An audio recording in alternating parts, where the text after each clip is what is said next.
우리 시온 찬양대 그리고 시온 앙상블 귀한 찬양 감사합니다. 작년 연말에 우리는 어떻게 괴물이 되어가는가, 이런 조금 거북한 제목의 책 한 권이 번역이 되어서 출간됐습니다. 벨기에 헨트 대학 교수이면서 정신분석학자인 파울 페르하에허라고 하는 사람이 지난 2012년에 쓴 책을 번역해 낸 겁니다.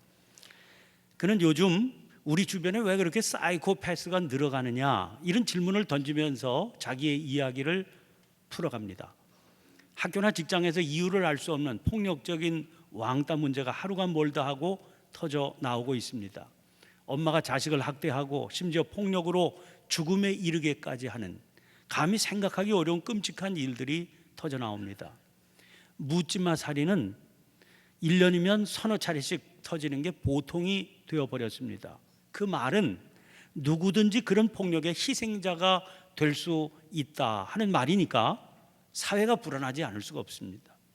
미국은 지금 연이어 터져나오는 총기 난사 사건으로 대통령이 공식 석상에서 눈물을 펑펑 쏟으면서 연설을 하게 되는 그런 나라가 되어 있습니다. 그렇다면 도대체 왜 이런 일들이 일어나는 것일까요? 많은 사람들은 우리 사회의 규범과 가치가 실종되었기 때문이다, 그렇게 원인을 분석합니다. 또 다른 분들은 심리학적인 근거를 제시해서 반사회적 인격 장애 탓으로 돌립니다. 또 어떤 이들은 인간의 본성에 숨겨진 악과 폭력성을 들먹이기도 합니다. 그러나 이 책을 쓴 저자는 전혀 다른 시각에서 문제를 바라봅니다. 그는 인간의 본성이 아니라 환경을 주목하고 있습니다. 오늘날 우리 주변의 환경의 심각한 변화가 전혀 다른 사람을 만들어내고 있다는 겁니다. 그가 지목하고 있는 환경이라고 하는 것은 소위 신자유주의로 일컬어지는 최근의 시대적인 조류입니다. 그는 지금 이 시대를 사는 우리들은 역사상 가장 잘 살지만 가장 기분이 나쁜 사람들이다, 이렇게 부르고 있습니다. 지금 우리 주변에 떠도는 이야기들은 어떤 것들입니까? 가장 많이 듣게 되는 말이 불경기 아닌가요? 그리고 불안하게 만드는 단어들이 이어서 쏟아집니다. 치솟는 실업률, 금융위기, 국가 부도 사태, 이런 말들이죠. 그런데 생각해보면 참 놀랍습니다. 왜냐하면 적어도 서구 사회는 반세기 전부터 이미 상상 가능한 모든 세계 중 최고의 시대였기 때문입니다. 지금은 모두에게 교육받을 수 있는 기회가 열려 있는 시대입니다. 교육의 비용도 저렴하고 질적인 수준도 높습니다. 이런 시대를 살게 된 게 불과 얼마 안 됐다는 거죠. 언론의 자유 최고입니다. 역사상 유례가 없는 의료 수준과 복지 제도가 펼쳐져 있습니다. 그에 따라서 수명이 너무 높은 것이 걱정인 그런 세상이 됐습니다. 과거에는 상류층들의 전유물처럼 여겨지던 질병인 당뇨, 비만, 심장질환이 이 시대에는 낮은 계층에서도 흔히 걸리는 그런 병이 됐습니다. 상황이 이런데도 지금 서구인들은 역사상 가장 잘 살지만 가장 기분이 나쁘다는 겁니다. 이 책을 읽으면서 저는 깜짝 놀랐습니다. 이 책의 저자가 유럽 벨기에 사람이기 때문입니다. 그 사실 때문에 왜 놀랐느냐? 저는 그런 말이나 그런 현상이 지금 우리나라 현실을 반영하는 것이다, 그렇게 생각하고 있었기 때문이죠. 그런데 세계 최고의 안정과 복지를 구가하는 그 나라 사람이 쓴 책의 내용이 지금 우리나라가 한탄하고 있는 현실과 전혀 다를 바가 없다 하는 사실 때문에 놀라게 된 겁니다. 저자는 다양한 분석을 통해서 이런 현상의 배후에 신자유주의라고 하는 새롭고 거대한 서사가 자리를 잡고 있다, 그렇게 지적합니다. 신자유주의의 주장이라고 하는 것은 대충 이런 것입니다. 인간은 자기 이익만을 추구하고 경쟁하는 존재입니다. 이것이 사회적 차원에서는 모두에게 득이 됩니다. 모두가 정상에 오르기 위해 경쟁하는 동안 최고의 결과를 내놓을 것이기 때문입니다. 그러므로 국가는 이 경쟁에 개입해서는 안 됩니다. 이 자유 경쟁을 통해서 세상은 더 값싸고 질 좋은 제품과 더 효율적인 서비스를 제공받게 될 것입니다. 이것은 윤리적으로도 옳습니다. 왜냐하면 개인의 성공과 실패는 오로지 자신의 노력 여하에 달려 있기 때문입니다. 모두는 자기 자신의 성공이나 실패에 스스로 책임을 지게 됩니다. 따라서 교육이 중요합니다. 우리가 사는 세상은 능력을 많이 갖춘 많이 배운 인간이 필요하기 때문입니다. 그러니까 대학 졸업장이 하나면 좋고 둘이면 더 좋습니다. 그래서 소위 스펙이 좋아야 한다는 거죠. 그러려면 평생 공부는 의무입니다. 모두는 쉬지 않고 성장해야 합니다. 하지만 경쟁은 무자비합니다. 따라서 이것을 독려하는 끊임없는 평가는 어쩔 수 없는 필수 조건입니다. 이게 이제 신자유주의라고 하는 것을 대충 정리해 놓은 겁니다. 들어보니 어떠신가요? 얼핏 들으면 아주 그럴듯하지 않습니까? 그러나 파헤치면 파헤칠수록 심각한 문제를 내포하고 있습니다. 가장 큰 문제는 이와 같은 신자유주의의 이론은 경제에서 출발한 것인데 단순히 경제 분야에만 머무르지 않는다는 겁니다. 과거와 다르게 신자유주의 하에서는 윤리나 사회가 경제의 시장에 복종하게 되어 있기 때문입니다. 여기서는 모든 것이 능력주의로 평가됩니다. 물론 능력주의 자체는 나쁘다고만 할 수 없지요. 그러나 신자유주의 아래에서는 경제 능력주의가 교육 능력주의와 하나로 결합되면서 이상한 괴물이 만들어지게 된다는 게 문제입니다. 예를 들면 아니 그렇게 똑똑한데 왜 돈을 못 버니? 이런 말이 정당화되는 것이 문제라는 겁니다. 똑똑한 것과 돈 버는 것은 당연히 하나가 되어야 정상이다. 그렇게 생각하는 이게 문제입니다. 그것만이 아니죠. 능력은 교육에서 출발하게 됩니다. 그런데 이 출발선이 애초부터 모든 사람에게 동등하지 않습니다. 돈 많은 집에서 태어난 사람이 교육도 많이 받을 수밖에 없는 구조니까 당연히 능력도 더 갖출 수 있게 마련이죠. 그래서 흙수저, 금수저 얘기가 나오게 되는 거 아닙니까? 능력주의 아래서는 숫자가 세상의 토대가 됩니다. 작년도 경제 성장률 몇 퍼센트 상승, 미국 금리 몇 프로 인상, 중국 상하이 증시가 몇 퍼센트 하락, 이런 것들이 온통 세상을 공포에 빠지게 하기도 하고 사람들을 울고 웃게 만듭니다. 지금 학교에 다니는 우리 아이들 평가가 여러분 어떻게 이루어지고 있는지 아시나요? 그의 인간성이 어떤지를 말하는 사람을 찾아보기는 정말 어렵습니다. 그 대신 그 아이의 성적이 상위 몇 퍼센트대에 속한 아이인가 이걸로 평가가 됩니다. 이 책의 저자는 유럽의 대학 현실을 예로 들고 있습니다. 교수들 사회에서 능력주의가 도입되어 하위 몇 퍼센트는 저절로 도태되게 만들어졌습니다. 치열한 생존 경쟁이 벌어졌죠. 공동체는 순식간에 무너졌습니다. 연구와 프로젝트는 학문을 연구하기 위해서가 아니라 살아남기 위해서 중요해졌습니다. 그 결과 무슨 일이 벌어졌을까요? 논문 위조 사건이 수없이 일어나게 됐습니다. 2009년 8월에 독일에서 수백 명의 교수들이 연루된 사기극이 벌어진 것이 대표적인 사건이라고 그럽니다. 논문 조작으로 시끄러웠던 황우석 교수 사건 같은 그런 사건이 비단 우리나라에만 등장한 사건이 아닌 겁니다. 이 책의 내용을 제 능력으로는 간단하게 요약해서 말씀드릴 수 없는 게 참 유감스럽습니다. 페이지마다 공감을 하게 만드는 내용들로 가득하기 때문입니다. 그리고 그 결론은요, 괴물입니다. 우리는 스스로 깨닫지도 못하는 사이에 이전 시대와는 사뭇 다른 괴물이 되어 있다는 겁니다. 그렇다면 문제는 과연 어떻게 해야 우리가 이 괴물의 틀을 벗어나서 진정한 인간으로 살아갈 수 있을까 하는 그 해결책이 아니겠습니까? 저자는 그것을 위해서 이런 해결책을 제시합니다. 그 첫째가 생활 방식을 먼저 바꿔야 된다는 겁니다. 어쩔 수 없는 노릇이니까 주어진 환경에서 최선을 다하자, 이런 식의 냉소주의를 버리고 우리 스스로 환경을 바꾸자는 거죠. 이기주의, 경쟁의식, 공격성은 인간의 타고난 본성이지만 그와 다르게 이타주의, 협력의지, 연대감 이런 것들 역시 인간의 타고난 본성이라는 겁니다. 인간에게는 어떤 것이 주도권을 잡도록 하느냐를 스스로 결정할 수 있는 그런 능력이 주어져 있다는 겁니다.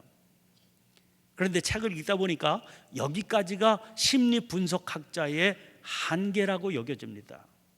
어떻게 하면 우리 인간이 그런 것들로 주도권을 잡게 만들 수 있는지가 관건이 되는데 제한만 있을 뿐이지 뚜렷하고 구체적인 방법을 찾지 못하기 때문입니다. 올해 우리 교회 표어는 다시 처음으로입니다. 이 표어 속에는 우리 믿음의 기초를 다시 진지하게 살펴보자 그런 제안이 담겨 있습니다. 화려한 수치나 다양한 사업 목표 대신 우리 믿음이 서 있어야 할 근원을 진지하게 살펴본 그 근원을 다시 견고하게 다져보자 그런 취지입니다. 사실 괴물은 교회 울타리 바깥에만 있는 게 아니거든요. 우리도 어느새 괴물이 되어가고 있거나 되어 있기 때문입니다. 어떤 괴물입니까? 지금 제가 말씀드린 화려한 수치나 다양한 사업 목표로 포장된 괴물입니다. 그러므로 기초를 새롭게 찾아보고 다지겠다 하는 우리의 목표는 다른 말로 한다면 괴물에서 벗어나기와 다르지 않습니다. 저는 그런 마음으로 오늘 본문 말씀을 통해서 말씀의 은혜를 함께 나누고 싶습니다. 오늘 본문 말씀은 안식일에 관한 규정이지요. 하나님께서는 당신의 백성 이스라엘 자손에게 요구하십니다. 13절입니다. 너희는 나의 안식일을 지키라.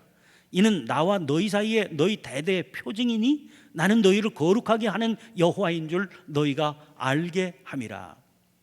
안식일을 지키라는 규정은 나와 너희 사이에 너희 대대의 표징이라고 하십니다. 그러니까 안식일을 지키는 일이 하나님의 백성이라고 하는 구체적인 증거가 된다는 겁니다. 왜 그렇습니까? 그 일을 통해서 하나님께서는 당신의 백성들을 거룩하게 하시기 때문입니다. 이 규정에 대한 하나님의 요구는 무척 심각합니다. 14절 하반절입니다. 그날을 더럽히는 자는 모두 죽일지며 그날에 일하는 자는 모두 그 백성 중에서 그 생명이 끊어지리라. 이 경고의 말씀이 그 다음 절에 또 등장합니다. 15절입니다. 안식일에 일하는 자는 누구든지 반드시 죽일지니라. 그러므로 이 규정은 목숨이 걸린 규정이 됩니다. 왜 그렇습니까? 일곱째 날은 큰 안식일이니 여호와께 거룩한 것이기 때문입니다. 이 15절 말씀을 공동번역에서는 이렛날은 야훼를 섬기는 거룩한 날이니 철저하게 쉬어야 한다 이렇게 옮기고 있습니다. 그러니까 안식일을 지킨다고 하는 것은 그가 하나님을 섬길 수 있는 일이라는 겁니다. 그러므로 하나님을 섬긴다고 그러면서 안식일을 범한다 그러면 그 사람은 가증한 거짓을 세상에 심고 퍼뜨리는 자입니다. 죽을 죄 짓는 거지요. 이어지는 16절 17절 말씀에서 그런 뜻을 거듭 분명히 밝히십니다. 이같이 이스라엘 자손이 안식일을 지켜서 그것으로 대대로 영원한 언약을 삼을 것이니 이는 나와 이스라엘 자손 사이에 영원한 표징이며. 그런데 어떤 분에게는 이 말씀이 아주 심각하게 와닿지 않고 조금 의아하게 들리실 수 있을 겁니다. 안식일을 지킨다는 건 중요한 일이다. 여기까지는 당연한 일이라고 납득할 수도 있습니다. 그러나 하나님을 믿고 섬긴다는 것과 안식일을 지킨다는 게 전적으로 같은 의미다? 이건 좀 심한 비약이 아니냐 싶은 그런 마음 때문이겠지요. 그런 마음은 안식일을 지킨다는 말을 단순히 예배당에 앉아서 하나님 앞에 예배를 드리는 일 정도로 받아들이기 때문에 생기게 되는 오해입니다. 그런 오해가 생긴다는 것 자체가 우리가 얼마나 신앙의 바른 기초로부터 멀리 떨어져 있는가를 말해주는 증거가 되기도 합니다. 우리는 자기도 모르는 사이에 그만큼 영적인 괴물이 되어 있는 겁니다. 그래서 다시 처음으로 가야 하는 일이 우리에게 심각한 요구가 되는 거죠. 그러면 도대체 안식일을 지킨다는 게 뭡니까? 우선 오해가 없으시도록 우리가 분명히 해두어야 될 일이 있습니다. 지금 우리가 살피고 있는 건 안식일 규정이지요. 우리는 날로 따지면 안식일을 지키지 않습니다. 안식 후 첫날, 안식일 다음 날인 주님의 날, 즉 주일을 지키는 겁니다. 다만 주일을 지키는 것을 안식일 정신으로 지킨다 하는 점에서 지금 안식일 규정을 살피고 있는 겁니다. 하나님께서는 안식일을 지켜야 되는 이유를 이렇게 설명하십니다. 17절 다시 봅니다. 이는 나와 이스라엘 자손 사이에 영원한 표징이며 나 여호와가 엿새 동안에 천지를 창조하고 일곱째 날에 일을 마치고 쉬었음이니라 하라. 그리고 이어지는 18절 말씀 보세요. 여호와께서 시내산 위에서 모세에게 이르시기를 마치신 때에 증거판 둘을 모세에게 주시니 이는 돌판이요 하나님이 친히 쓰신 것이더라. 이 규정은 하나님께서 돌판에 당신 스스로 친히 쓰신 겁니다. 그만큼 뚜렷하고 분명한 것이라는 거지요. 사람이 뭐 이렇다 저렇다 하고 바꾸거나 그 정신을 오염시킬 수 없는 그런 규정이라는 겁니다. 자, 그러면 이 규정이 왜 그렇게 중요한 것이라고 하십니까? 17절 하반절입니다. 나 여호와가 엿새 동안에 천지를 창조하고 일곱째 날에 일을 마치고 쉬었음이니라 하라. 이 말씀을 들으시면 창세기에 등장하는 천지 창조의 장면이 떠오르게 되죠. 그때 하나님께서는 엿새 동안에 천지 만물을 지으셨습니다. 그리고 마지막 날 엿새째 날에 사람을 지으심으로 창세기 2장 1절 보면 천지와 만물이 다 이루어지니라 그렇게 말씀하셨습니다. 그 장면에 이어지는 2장 2절 3절 말씀은 이렇습니다. 하나님이 그가 하시던 일을 일곱째 날에 마치시니 그가 하시던 모든 일을 그치고 일곱째 날에 안식하시니라. 하나님이 그 일곱째 날을 복되게 하사 거룩하게 하셨으니 이는 하나님이 그 창조하시며 만드시던 모든 일을 마치시고 그날에 안식하셨음이니라. 이 장면 살펴보면 여기에서 아주 재미있는 현상을 발견하게 되실 겁니다. 하나님은 엿새 동안 일하시고 엿새를 마치고 일곱째 되는 날 안식하셨지요. 그건 하나님의 관점입니다. 그러면 그때 사람은 어떤 상황입니까? 사람은요, 지어지자마자 창조되자마자 하나님께서 복되게 하시고 거룩하게 하신 그날을 맞이하고 안식한 겁니다. 그러니까 사람은 창조되자마자 그 복되고 거룩함 속에 안식한 겁니다. 그렇게 복되고 거룩함 속에 안식하는 일을 통해서 그는 그에게 맡겨진 사명을 깨달아 알게 되고요, 그 안식이 끝나고 또 다른 새날을 맞이했을 때 그 사명을 바르고 힘차게 감당할 수 있게 되는 겁니다. 바로 이것이 사람의 바른 삶을 가르쳐주는 중요한 지표가 되는 겁니다. 사람은 왜 안식일을 지켜야 됩니까?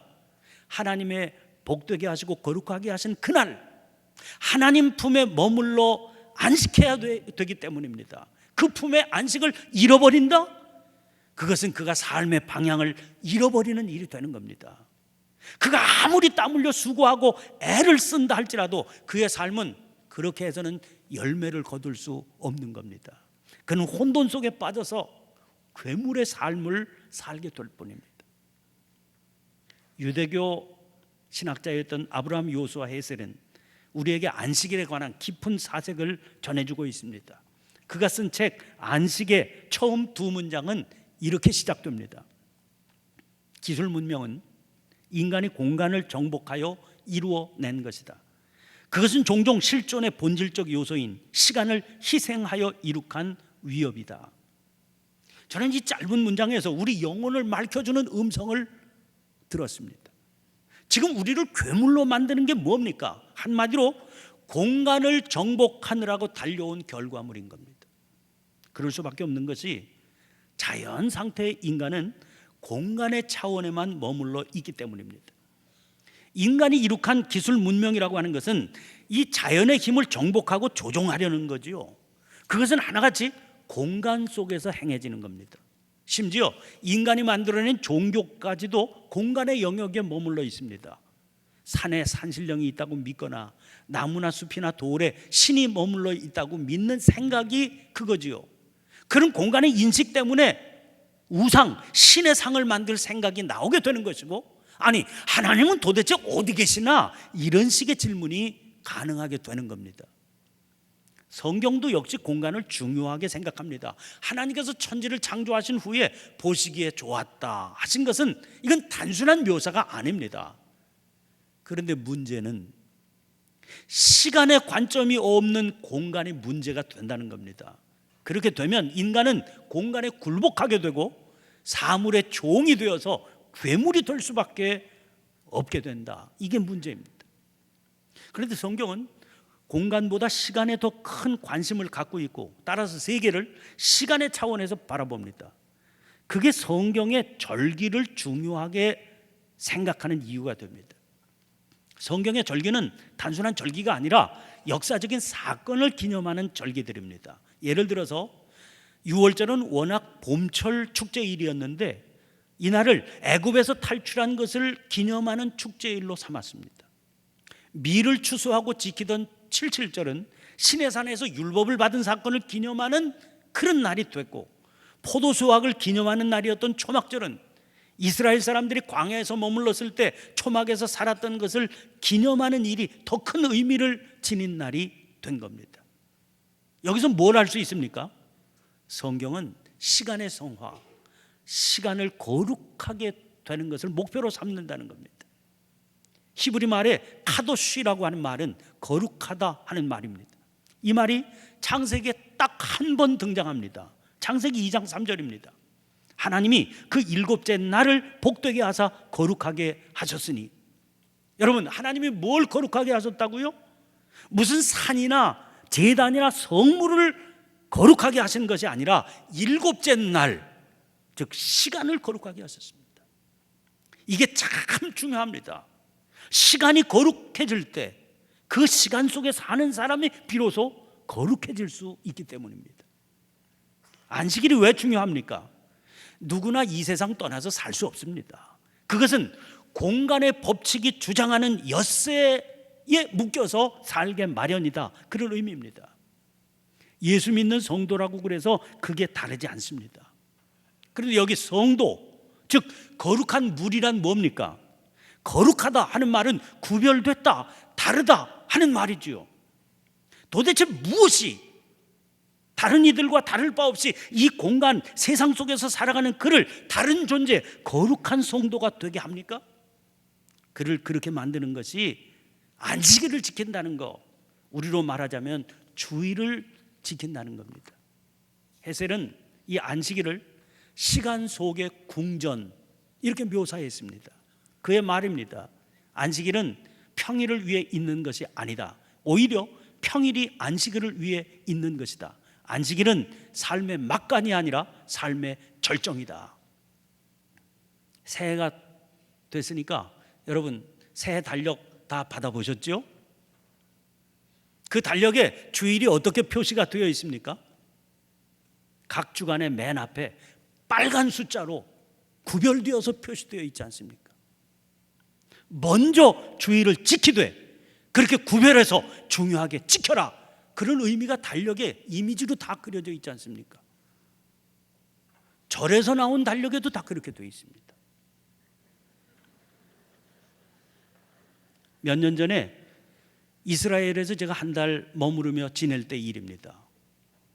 평일에는 뭐 그 나라라고 그래서 근본적으로 다르다고 여길 만한 거 별로 없어 보였습니다. 그런데 안식일이 되니까 사정이 완전히 달라졌습니다.